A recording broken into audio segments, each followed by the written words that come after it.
Hey, everybody, and welcome back to Every Day with Jesus. We're on day 30, and we're continuing our study through the Sermon on the Mount.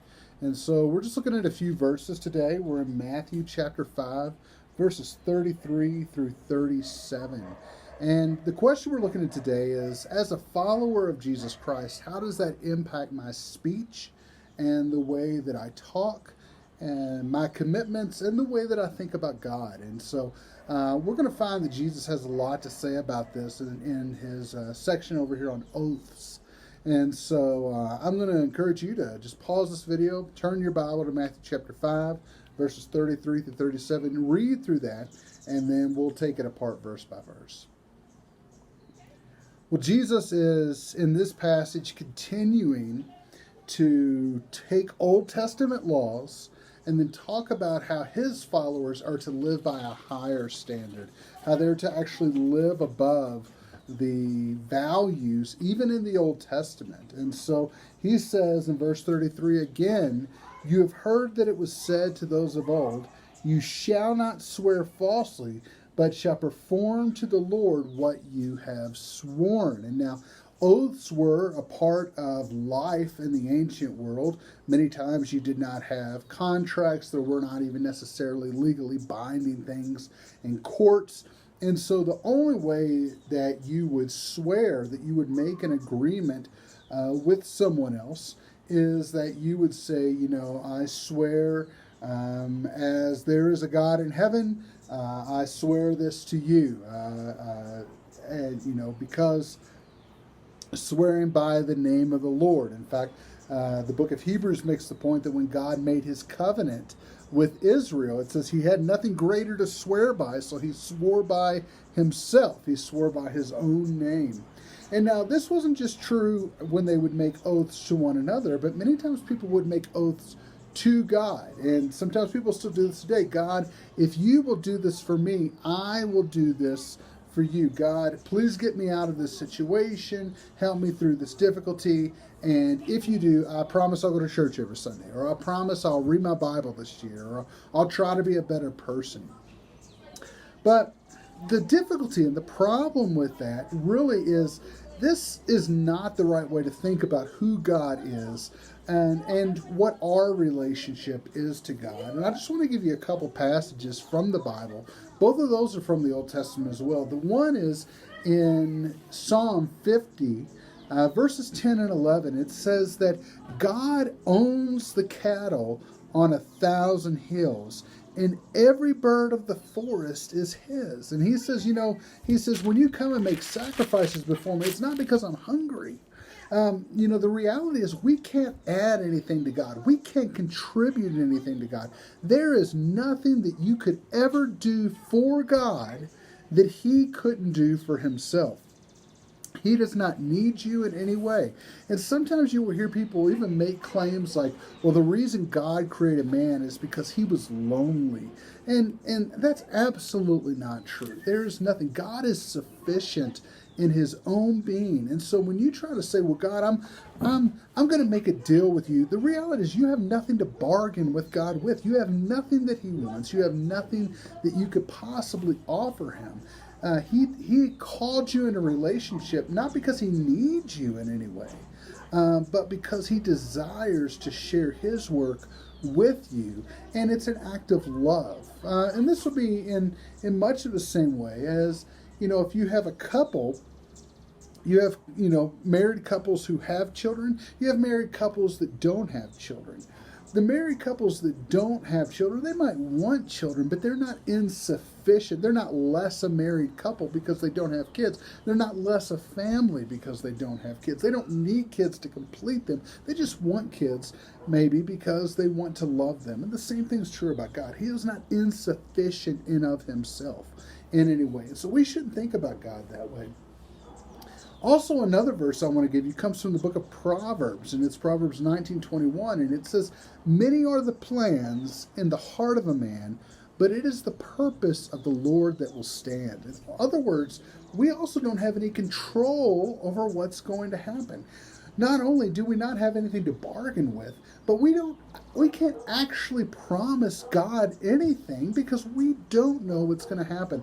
And that seems to be the point that Jesus is making when he talks about our oaths and our vows, whether they're to God, as clearly seems to be the implication with this verse, because you must perform what you have sworn to the Lord, but then also in our relationships with one another. And so he says, verse 34 and 35, he said, I say to you, do not take an oath at all, either by heaven, for it is the throne of God, or by the earth, for it is his footstool, or by Jerusalem, for it is the city of the great king. Now, the reason he's saying all this is because in Jesus' day, the first century, they had certain rules about oaths. And you can look this up if you want to read through Matthew 23, part of Jesus' criticism of the Pharisees. He said, you will say that if you if you swear by the temple, then that's nothing. But if you swear by the gold of the temple, then you are bound to your oath. And he said, you say if you swear by the altar, that's nothing. But if you swear by the gift on the altar, then you're bound to your oath. And they had different rules based on what you swore by as to whether you were obligated to fulfill your pledge. And so typically people in Jesus' day would not swear by the name of God because the name of God was considered too holy to actually speak. So they would swear by other things associated with God. I swear by heaven, or heaven's too holy, so I'll swear by the earth, or I'll swear by Jerusalem, or I'll swear by the temple, or I'll swear by the altar, or I'll swear by the gold in the temple. But Jesus says no. He says, listen, everything belongs to God. So whatever you are swearing on, it all belongs to God. He says, but the reality is our language shouldn't be like that, where we are pledging on behalf of things. And you might go, well, I don't really swear by anything. But sometimes we do say things like, well, I promise I'll be there. I promise I'll do this. I know that I didn't do it in the past, but this time I promise that I will. But Jesus says, look at this in verse 36. He said, do not take an oath by your head, for you cannot make one hair white or black. Now, I know that there's some of you out there that might contend with this because you dye your hair frequently. But the reality is he's speaking, of course, in the first century. And most people, he's in the Middle East, right? And so most people would have naturally had black hair. But as you get older, right, then your hair begins to turn gray. As you can see, my hair has mostly turned gray or even turned white. And he says, how can you pledge something to God or pledge something to someone else when you can't even control what color your hair is? And that's your own body. He said, you don't even have control over that. So how can you control something, make a promise for something in the future? And I want to read just this short passage from James chapter 4. And it says this, James chapter 4, verses 13 and 14. It says, come now, you who say, today or tomorrow we will go into such and such a town and spend a year there and trade and make a profit. Yet you do not know what tomorrow will bring. For you are a mist that vanishes for a little while. You are a mist that appears for a little while and then vanishes. Instead, you ought to say, if the Lord wills, we will live and do this or that. As it is, you boast in your arrogance, and all such boasting is evil. He said the reality is we just have to accept, God's in control of my life.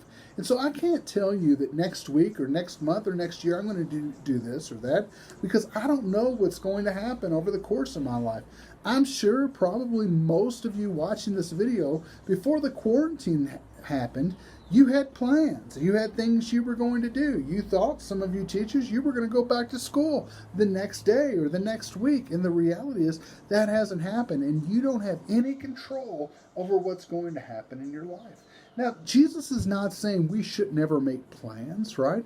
The reality is all of us make plans, but we should do so with the attitude that God is in control. And so we should recognize that when I make a commitment to someone, I am binding myself to my word. And so rather than making a firm commitment, we should say, I will try to do this. I hope to be able to do this. I plan to be able to do this. But God is in control. And so we have an expression where I'm from in the South, Lord willing, and the creek don't rise, right?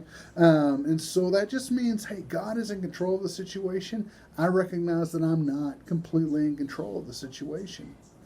But there's another problem with this as well. In verse 37, he says, let what you say simply be yes or no. Anything more than this comes from evil. And actually in the Greek, it reads like this. Let what you say simply be yes, yes, or no, no. In other words, when you say yes, it should mean yes. When you say no, it should mean no. In other words, people should just be able to say, you know what? When Michael Small says this, I know that he is true to his word. And if he says he'll try to be there, then he'll try to be there. And if he says he's going to try to do this, then he's going to try to do this. If he says he can't, then he can't. But I know that I can count on this person's word. People should be able to say that about you. And you might go, well, what difference does that make? Sometimes I make promises, I'm not able to keep them. Sometimes I make commitments, I'm not able to hold to them. Well, the reason that this is so important to Jesus is because you are a witness for the kingdom of God. You're a witness for him. He has called you to be a fisher of men. And if people don't believe that you're true to your word, that your word's reliable, then they're going to be less inclined to listen to you tell them about Jesus. So Jesus says this, don't make people promises because you don't have any power to keep them. Instead, just be honest in everything you say. And here's a reality and something I want you to watch out for. When people are inclined to say, oh, I promise I'll do this. I promise I'll do that. I swear I'm going to do it. What that typically shows you about them is that normally when they speak, you don't really know if they're telling you the truth or not. So they feel the need to add the words, I swear, I promise, or I really will do it, to their language to try to give you some extra confidence. But Jesus is saying, if you're just honest all the time, and you just tell the truth all the time, even when it's not what people want to hear, even when it's painful, people will eventually know you as someone who always tells them what is true. And when they trust you as someone who's always tells them what is true, then they'll trust you when you're telling them about who Jesus Christ is and the difference he's made in your life. All right. Well, God bless you guys. I look forward to seeing you tomorrow. Until then, live for Jesus.